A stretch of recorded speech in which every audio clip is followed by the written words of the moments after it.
La lluvia caía como plomo derretido sobre las llanuras de Chihuahua, donde el desierto y las sierras se encontraban en una lucha eterna. El viento aullaba entre los mezquites retorcidos, y el relámpago iluminaba por instantes el pequeño rancho de adobe que se erguía solo, como un último testigo de tiempos más tranquilos. Dentro, junto al fuego mortecino de la chimenea, Jacob Hale limpiaba el cañón de su Winchester con un trapo viejo, los movimientos precisos, casi rituales. Sus ojos, grises como el cielo de tormenta, no parpadeaban. Marta Calpel, la viuda Calpel, como la llamaban en los pueblos cercanos, estaba sentada en la mecedora que había pertenecido a su esposo muerto hacía 3 años. Observaba al hombre que había llegado 2 semanas antes pidiendo trabajo a cambio de comida y un lugar donde dormir en el Enil. No había preguntado mucho, solo si necesitaba manos para arrear el ganado escaso que quedaba. Ella había dicho que sí, porque el rancho se desmoronaba y los coyotes ya no eran la única amenaza. No tenías que quedarte esta noche, dijo ella en voz baja, rompiendo el silencio. Esos hombres no vienen a pedir permiso. Jacob levantó la vista un segundo, luego volvió al rifle. El peligro no me asusta, señora. Lo que me asusta son los cobardes que se disfrazan de valientes. Mi padre solía decirlo, en el oeste ya hay suficientes lobos, no hace falta criar más. Marta apretó los labios. Recordaba bien las palabras de su difunto esposo antes de que una bala lo encontrara en una cantina de Juárez: mantén la calma, Marta. La calma mata más que el plomo. Pero la calma no había salvado a nadie esa noche. Afuera, el trueno retumbó tan cerca que las vigas crujieron. Y entonces lo oyeron, el golpeteo de cascos en el lodo, 3 caballos al galope, acercándose sin prisa, como si supieran que nadie le cerraría el paso. Marta se puso de pie de golpe, el chal cayéndole de los hombros. Son ellos. Los vi ayer en el camino a Casas Grandes. El alto de sombrero negro es el que llaman el Cuervo. Dicen que dejó media docena de cuerpos en el río la semana pasada. Jacob cerró la recámara del rifle con un chasquido seco. Entonces esperaremos sentados. No hay por qué salir a saludarlos bajo la lluvia. Pero cuando los golpes en la puerta resonaron, fuertes, impacientes, fue él quien se levantó. Tomó el sombrero empapado del clavo y se lo caló hasta las cejas. Marta quiso detenerlo, pero algo en la forma en que caminaba, recto, sin prisa, la dejó clavada en el sitio. Abrió la puerta de golpe. La lluvia entró como un intruso, salpicando el suelo de tierra apisonada. 3 siluetas oscuras se recortaban contra los relámpagos: el líder, alto, flaco, con un ponchó negro chorreando agua y una sonrisa que no llegaba a los ojos. A su derecha un hombrecillo con cicatriz en la mejilla y revólver en la mano, a la izquierda otro más ancho, con bigote espeso y mirada de borracho. Viuda Calpel, dijo el de negro, la voz ronca por el tabaco y el aguardiente. Sabemos que estás ahí dentro. Abre de una maldita vez o echamos la puerta abajo. Jacob salió al porche, dejando que la lluvia le empapara la camisa en segundos. El agua corría por el ala de su sombrero y le goteaba por la barbilla, pero su voz salió clara, tranquila. ¿Qué quieren? El Cuervo ladeó la cabeza, divertido. ¿Qué pregunta tan tonta, vaquero? Queremos lo que siempre queremos, la mujer, el rancho, lo que haya de valor. Y queremos que te quites de en medio antes de que te hagamos un agujero nuevo para respirar. Jacob no se movió ni un centímetro. La gente no es propiedad de nadie. Ni siquiera en México. Los 3 rieron, un sonido áspero que se mezcló con el viento. Apártate, gringo, escupió el de la cicatriz. No queremos problemas contigo, todavía. Jacob dio un paso adelante, saliendo completamente bajo la lluvia. El agua le pegaba la ropa al cuerpo, delineando los músculos endurecidos por años de trabajo y soledad. Esta noche, dijo con la misma calma, den la vuelta a sus caballos. Nadie sale herido. Nadie muere. Es una buena oferta. No habrá otra. El Cuervo entrecerró los ojos. Por un instante el relámpago iluminó su rostro, cicatrices antiguas, dientes amarillos, una furia contenida que parecía a punto de estallar. Miró a sus hombres, luego de nuevo a Jacob. Algo en esos ojos grises, fríos, sin rastro de miedo ni fanfarronería, le hizo dudar. «Eres valiente», murmuró. «Oh estúpido». «Pero valiente». Bajó la mano que había estado cerca del revólver. «Está bien. Nos vamos, por ahora. Pero volveremos, vaquero. Y la próxima vez no habrá palabras bonitas». Los tres dieron media vuelta. Los cascos chapotearon en el lodo, alejándose hasta perderse en la oscuridad y el rugido del temporal. Jacob esperó hasta que el sonido desapareció por completo. Solo entonces entró, cerrando la puerta con suavidad. Estaba empapado, temblando ligeramente por el frío, pero su expresión no había cambiado. Marta lo miró como si viera a un fantasma. «Los has echado, sin disparar un tiro». Él se quitó el sombrero y lo colgó. El agua goteaba formando un charco a sus pies. Los matones no saben qué hacer con un hombre tranquilo. Se alimentan de miedo. Quítales eso y se desarman solos. Fue hasta la estufa, avivó el fuego y puso agua a hervir para café. Marta se acercó, aún temblando.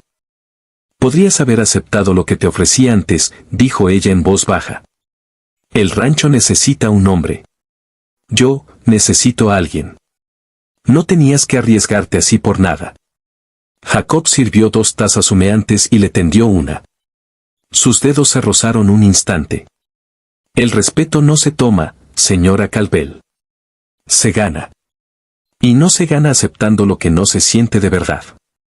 Ella tomó la taza, mirando el vapor que subía como un velo entre ellos.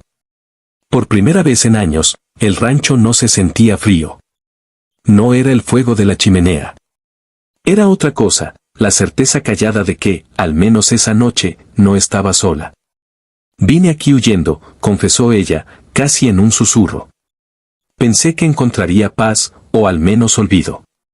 Pero parece que lo que necesitaba era un hombre que supiera decir no en el momento justo».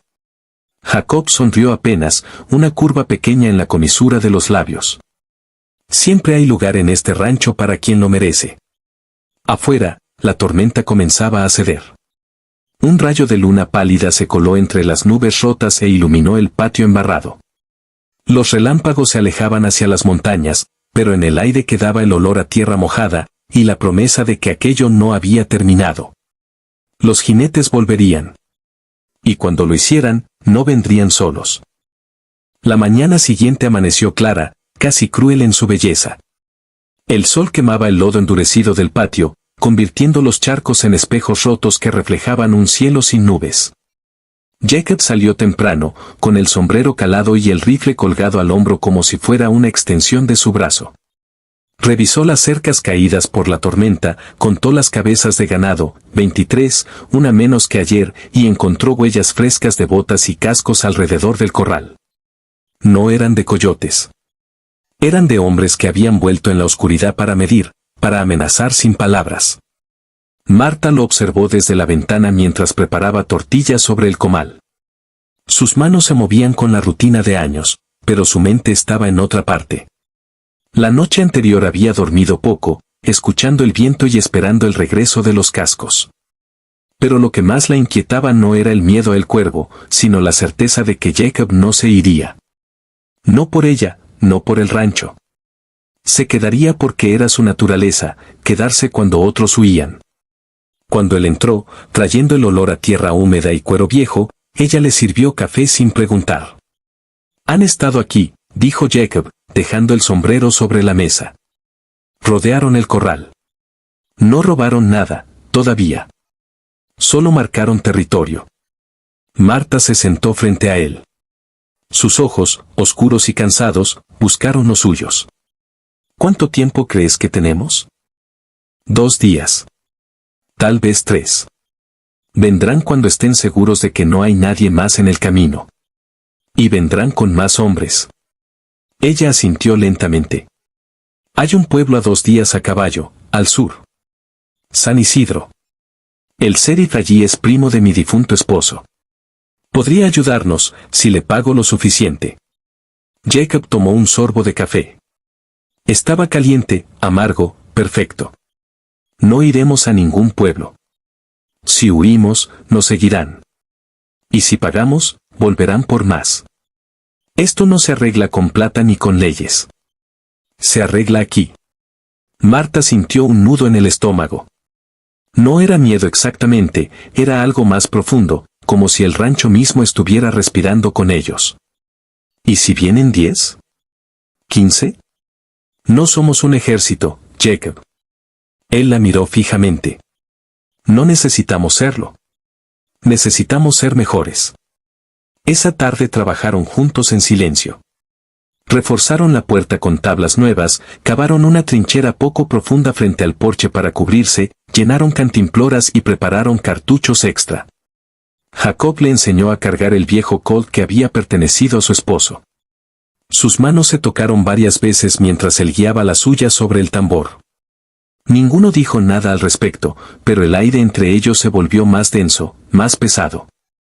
Al atardecer, mientras el sol se hundía rojo detrás de las sierras, oyeron el primer disparo lejano. No era contra ellos. Era una señal. Alguien disparaba al aire desde la cresta del cerro, a media legua. Un segundo disparo, un tercero. Mensaje recibido. Jacob subió al tejado con el rifle. Desde allí vio las fogatas, 4, tal vez 5, encendidas en semicírculo alrededor del rancho. No se acercaban. Aún no. Solo observaban, como lobos esperando que la presa se cansara. Bajó y encontró a Marta sentada en el porche, con una manta sobre los hombros y el Colt en el regazo. «Están esperando», dijo él. «Quieren que salgamos, que cometamos un error». «¿Y si no salimos? ¿Cuánto tiempo pueden esperar ellos?» «Más del que nosotros podemos resistir sin agua ni comida fresca. Tarde o temprano tendremos que movernos». Ella levantó la vista hacia él. La luz del crepúsculo le pintaba el rostro de tonos cobrizos. «Entonces movámonos primero». Jacob se sentó a su lado. Por primera vez desde que llegó, permitió que el cansancio se le notara en los hombros. «¿Tienes algún lugar donde esconderte? ¿Algún sitio que ellos no conozcan?» Marta pensó un momento. «Hay una cueva en el cañón del norte. Mi esposo la usaba para guardar whisky de contrabando antes de que lo mataran. Está oculta tras un derrumbe. Podemos llegar antes del amanecer si salimos ahora». «¿Y el ganado? Que se lo lleven. El rancho no es el ganado. Somos nosotros». Jacob la miró largo rato. Luego asintió. «Está bien. Pero no iremos a escondernos. Iremos a prepararles una bienvenida que no esperan». Pasaron la noche planeando. No hablaron de sentimientos, ni de futuro. Solo de terreno, ángulos de tiro, rutas de escape y trampas. Jacob dibujó un mapa rudimentario en la tierra del piso con un palo. Marta corrigió detalles, donde había arena movediza, donde el sendero se estrechaba hasta obligar a ir de uno en uno. Antes del alba, apagaron el fuego, ensillaron los 2 caballos que quedaban y cargaron alforjas con munición, agua y comida seca. Salieron por la parte trasera, usando la oscuridad y el relieve del terreno para evitar las fogatas enemigas. Cabalgaron en silencio, guiados por la luna menguante. Llegaron al cañón cuando el cielo empezaba a clarear. La cueva era tal como Marta la recordaba, una boca negra entre rocas apiladas, invisible desde el camino principal. Dentro había espacio para los caballos y para ellos 2. También había restos de lo que alguna vez fue un escondite, barriles vacíos, una mesa improvisada, un rifle oxidado que aún podía servir. Jacob exploró los alrededores. Encontró un punto elevado desde donde se dominaba la entrada del cañón y el sendero que llevaba al rancho. Era perfecto para un francotirador. También encontró un desfiladero estrecho más arriba, donde una avalancha controlada podría sellar la salida.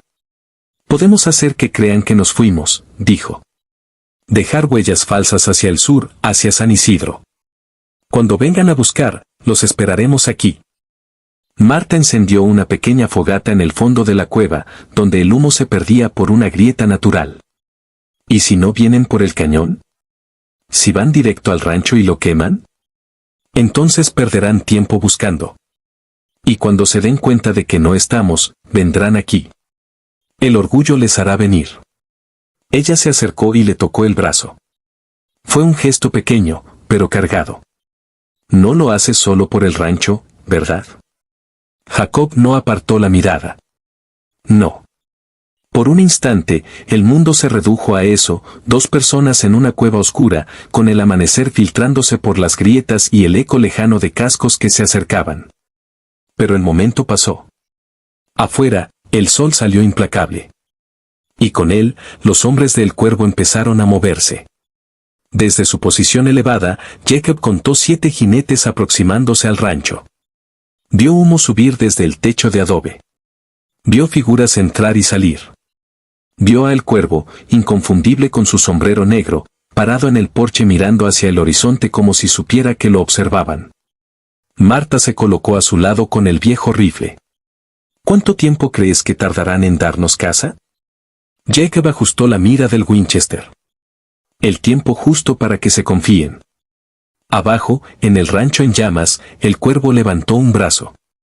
Sus hombres montaron y se dividieron, 4 hacia el sur siguiendo las huellas falsas, 3 hacia el norte, directo al cañón. El juego había comenzado. El sol del mediodía caía como un martillo sobre el cañón, convirtiendo las rocas en hornos y el aire en algo que se respiraba con esfuerzo. Jacob yacía boca abajo en la saliente de piedra, el Winchester apoyado en una roca plana, el cañón apenas asomando. Abajo, el sendero se estrechaba hasta convertirse en un cuello de botella natural, 2 paredes verticales de arenisca rojiza, apenas lo suficientemente anchas para que pasaran 2 caballos lado a lado. Perfecto. Marta estaba a su izquierda, unos metros más atrás, con el viejo Colt en la mano y el rifle oxidado cargado a su lado. No temblaba. Había pasado la mañana practicando el disparo seco contra las sombras de la cueva, y ahora su respiración era lenta, medida. Los 3 jinetes aparecieron al final del sendero como figuras de un sueño malo. El cuervo iba delante, sombrero negro ladeado, poncho abierto dejando ver las culatas plateadas de 2 revólveres. Detrás venían el de la cicatriz y el grandote del bigote, ambos con los ojos entrecerrados contra el sol.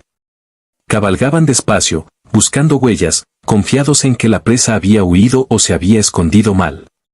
Jacob esperó. Dejó que avanzaran hasta el punto donde el camino se volvía más angosto, donde no había espacio para girar rápido ni para retroceder sin chocar. Entonces habló, voz baja pero clara, llevada por el eco del cañón. Han llegado lejos. Los 3 se detuvieron en seco. El cuervo levantó la mano para que sus hombres no desenfundaran aún. Miró hacia arriba, buscando el origen de la voz. ¿El vaquero tranquilo? Dijo con una risa seca. Pensé que habrías corrido con la viuda. Me decepcionas. Jacob no respondió de inmediato. Ajustó la mira 1 milímetro. No corro. Y ella tampoco. Este es su rancho. Su tierra. Y hoy es el día en que pagan por pisarla. El de la cicatriz escupió al suelo. Baja de ahí, gringo. O subimos y te sacamos a balazos. Jacob sonrió apenas, invisible desde abajo. Pueden intentarlo. Pero miren bien el camino. Hay una roca suelta arriba, justo sobre sus cabezas. Un disparo bien puesto y todo esto se viene abajo. Los enterrará vivos antes de que saquen el primer tiro. Los 3 miraron hacia arriba instintivamente. No vieron nada fuera de lugar, pero la duda ya estaba plantada. El grandote murmuró algo y retrocedió medio paso con su caballo. El cuervo no se movió. Bluff. Siempre bluff con los hombres como tú. Hablas mucho para alguien que está solo contra 3. No estoy solo, dijo Jacob. Y no es bluff. Hizo una seña casi imperceptible. Marta, desde su posición, disparó al aire una sola vez. El eco rebotó como truenos en cadena por todo el cañón. Los caballos relincharon, nerviosos. Ella también dispara, continuó Jacob. Y conoce cada piedra de este lugar mejor que yo. Así que les doy la misma oferta de anoche, den la vuelta. Váyanse. No habrá más palabras bonitas después de esto. El cuervo entrecerró los ojos. Por un momento pareció considerar la retirada. Luego, con un movimiento rápido, sacó uno de los revólveres y disparó hacia la saliente donde estaba Jacob. La bala rebotó en la roca a centímetros de su cabeza, levantando una lluvia de esquirlas. Eso fue todo lo que necesitó. Jacob apretó el gatillo. El disparo fue seco, preciso. La bala entró por el hombro derecho del cuervo, justo donde el brazo se une al cuerpo. El revólver cayó al suelo. El hombre gritó, más de rabia que de dolor, y trató de sacar el otro con la mano izquierda. El de la cicatriz reaccionó primero, espoleó su caballo hacia adelante, buscando cubrir a su jefe. Jacob disparó de nuevo. Esta vez al caballo. El animal cayó de lado con un relincho terrible, aplastando la pierna del jinete contra la pared. El hombre huyó, atrapado. El grandote, viendo que la cosa se ponía fea, giró su montura para huir. Pero el sendero era estrecho. Su caballo chocó contra el del cuervo, que ya sangraba abundantemente. En el caos, Marta disparó desde su ángulo. La bala alcanzó al grandote en el muslo. No fue mortal, pero suficiente para que perdiera el equilibrio y cayera al suelo, rodando entre las patas de los caballos enloquecidos. El cuervo, con el brazo colgando inútil, miró hacia arriba una última vez. Sus ojos se encontraron con los de Jacob. No había miedo en ellos, solo una furia helada. Esto no termina aquí, vaquero. Jacob bajó el rifle lentamente. Para ti sí. Disparó una vez más. Esta vez al caballo del cuervo. El animal se desplomó, y el hombre cayó con él, golpeándose la cabeza contra una roca. Quedó inmóvil, boca abajo en el polvo. Silencio. Solo el jadeo de los caballos heridos y los gemidos de los hombres en el suelo. Jacob bajó del risco con cuidado, rifle aún en mano. Marta lo siguió, el colt apuntando hacia adelante. Se acercaron despacio. El de la cicatriz estaba vivo, pero con la pierna destrozada. El grandote gemía, sujetándose el muslo ensangrentado. El cuervo no se movía. Jacob se arrodilló junto al líder, le tomó el pulso en el cuello. Nada. Muerto, dijo sin emoción. Marta miró los cuerpos, luego a Jacob. ¿Y ahora? Los dejamos aquí. Los buitres se encargarán. Los otros 4 que fueron al sur volverán cuando no encuentren nada. Verán esto y sabrán que el precio es alto. No volverán. Ella asintió, pero sus ojos estaban húmedos. No quería que murieran. Nadie quiere. Pero eligieron venir. Caminaron de vuelta a la cueva en silencio. Ensillaron los caballos, recogieron lo poco que tenían y salieron del cañón por un sendero lateral que Marta conocía. Cuando llegaron al rancho al atardecer, las llamas ya se habían apagado solas. Solo quedaban paredes ennegrecidas, el corral vacío y un olor acre a madera quemada. El ganado se había dispersado, pero no importaba. Jacob desmontó y miró las ruinas. Podemos reconstruirlo. Ladrillo a ladrillo. Si quieres. Marta se acercó y, por primera vez, le tomó la mano. No fue un gesto romántico de novela. Fue firme, real. No es el rancho lo que quiero reconstruir. Él la miró. Por primera vez desde que llegó, permitió que una sonrisa genuina le cruzara el rostro. Entonces reconstruiremos lo que quede de nosotros. Juntos. Caminaron hacia lo que había sido el porche. El sol se ponía detrás de las sierras, pintando el cielo de rojo y oro. No había promesas grandiosas, ni juramentos eternos. Solo 2 personas cansadas, heridas por la vida, que habían decidido quedarse. Afuera, el viento soplaba suave, llevando el olor a tierra quemada y a algo nuevo, esperanza, tal vez. O al menos la posibilidad de ella. Y en el cañón, los buitres ya empezaban a girar en círculos lentos, negros contra el cielo crepuscular.